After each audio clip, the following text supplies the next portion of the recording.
Ashamaa harka fuunee akkam jirtu hordoftoota chaanaalii kooti. Chaanaalii kun akkuma beekamu maqaansaa Gammee Boyedha. Kanaaf chaanaalii kun immoo chaanaalii waggoota lama dura banamedha. Garuu aga barbaadamee qophiin ani barbaade irratti hojjechuu hin dandeenye. Sababni isaatillee maatii argachuu hin dandeenye, sabiskiraaybii argachuu hin dandeenye. Kanaaf warroonni akka ammaa immoo sabiskiraaybii na gootan kinoo ammallee galatoomaa galanni keessa guddaadha jechuun barbaada.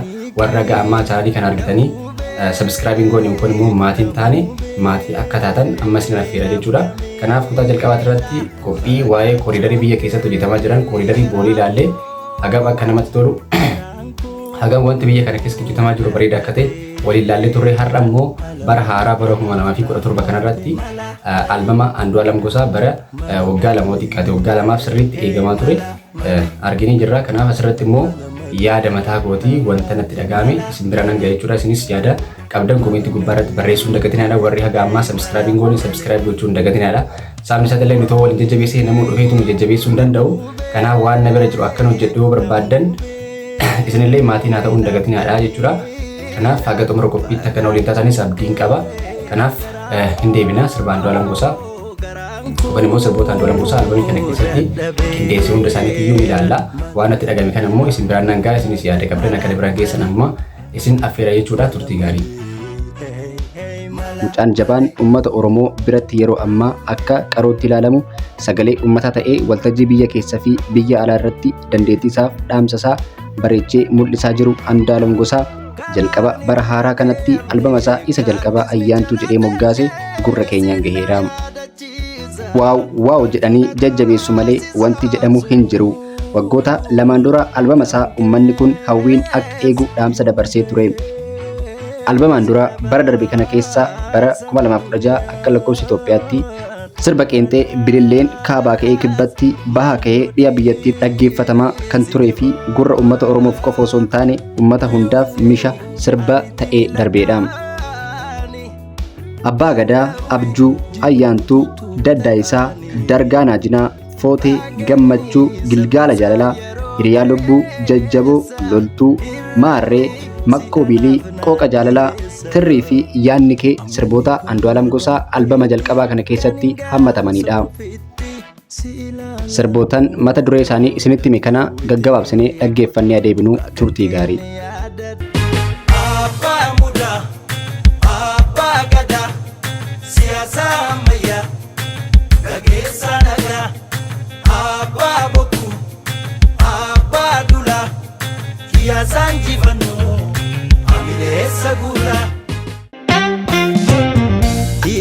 Bakabame alkan kite dura borati hamadde odan arga jira ocho base abjum barise jiru nabu namana komandubiya yantutia biran sidave na onnen chabe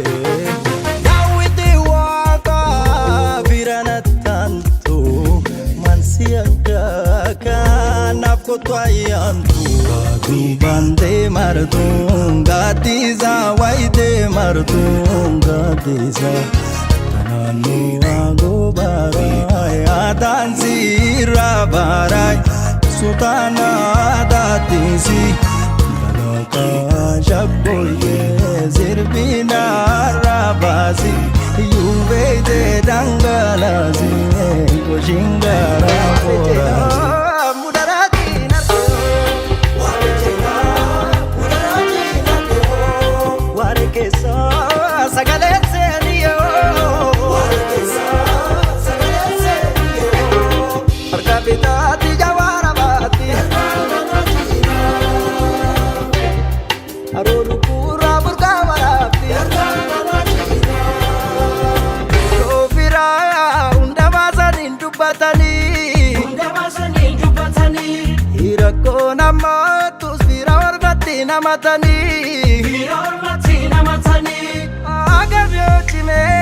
Gadi sadar bunga bufirri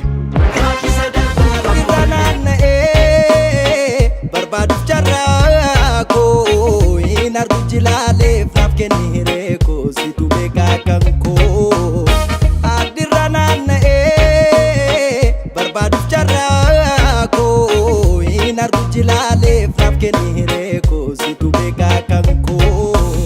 Situ irko koda gale situ mogole famile jalala ke godate gilgala ogumma kon sibsu bayala jecha darese sif yedalese yedalo wala lo totol chekindese humna jechota kesan silala amake nanga usagalen kirara ya lupu iftudukana ni ajobu nangodinana gadido hama mejalala kamdu chala dagata murra jagamu waya sajalala kenyanida kenyan zaptiya oda yu barota iya kale tare arda genye oda bi warra sodam dekne roro vindenye itidi sanu injitwa kilaya idangabo nanika bekonde nabo gabruma vinceltu lubulama ani loltu biya danga gahu shago kiya dage arronen du gahu aka bara male aki gara anjiro diga jala lado pari kabo pilo mare danga kaba bermedamne navo sumadi sudah di famni malo nanga bati ni arara navo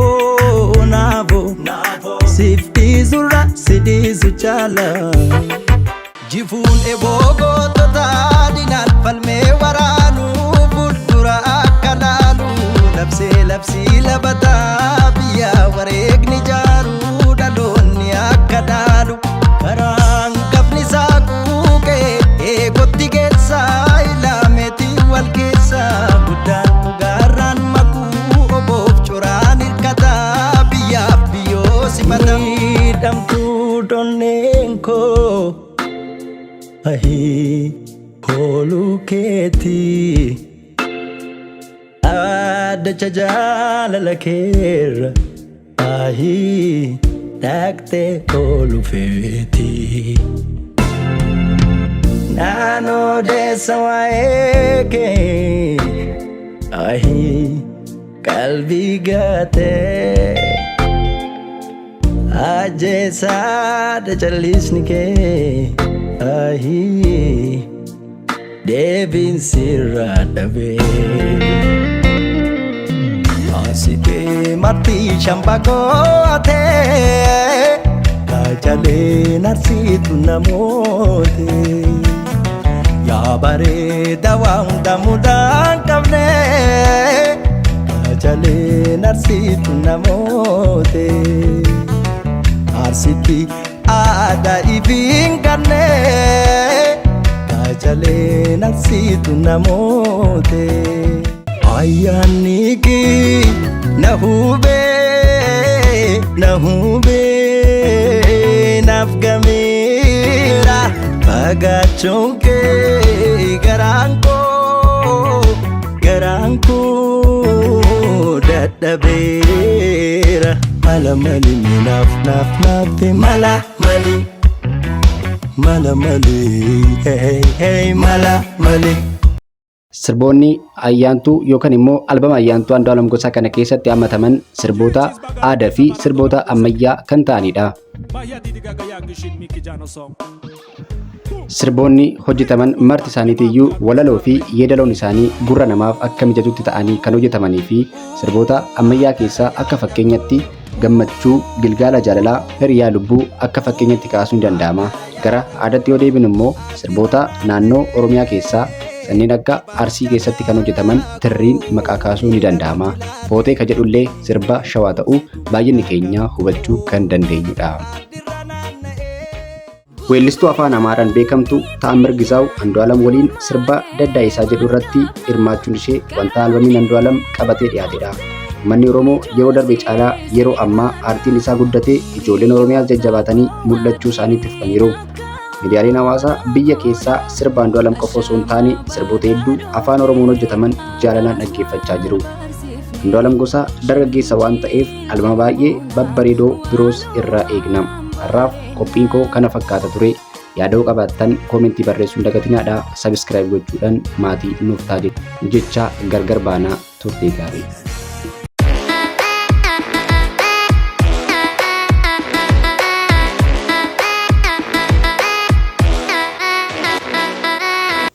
Kana fakkaata qophiin har'aaf qopheessee qophiin nuti har'a qopheessine immoo akkuma ilaaltan waa'ee Andu'aalam Gosaa yookaan immoo albama Andu'aalam Gosaa irratti hundaa'ee waan hojjedhedha. Kanaafuu wanti isaa baay'eetu jira, waan haasaamee dhumni qaba waan ta'eef waan inni qopheesse kana keessaa muraasas ta'u gara keessaniin ga'ee jira. Isinillee immoo waan isin bira jiru koomentii gubbaatti dabalaatii wajjiniin haasa'uu dandeenya jechuudha. Kanaaf galatoomaa isiniin jedha.